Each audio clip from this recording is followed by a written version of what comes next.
Mari hijaukan dan lestarikan bumi. Cerita dengan judul Hutan yang Berbicara. Kisah tentang kerusakan alam serta perjuangan orang lokal untuk melindunginya.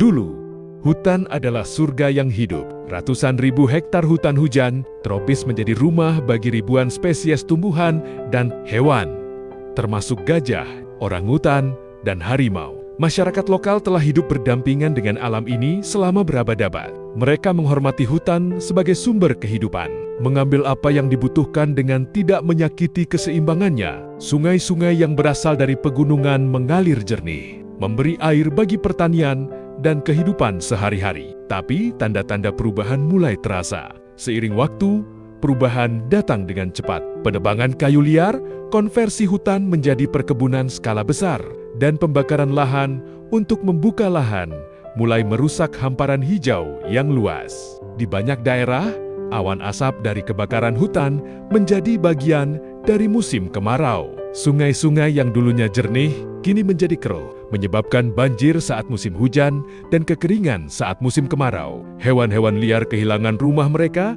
beberapa spesies bahkan terancam punah.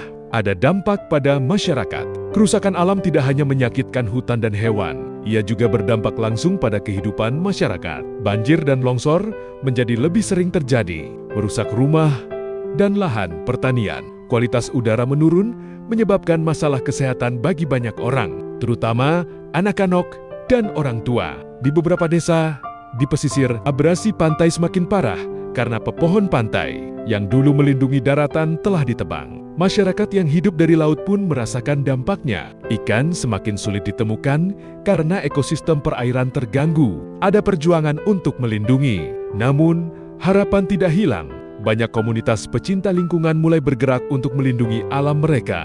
Mereka membentuk kelompok penjaga hutan, melakukan penanaman kembali pohon secara massal, dan mengajak generasi muda untuk peduli dengan lingkungan.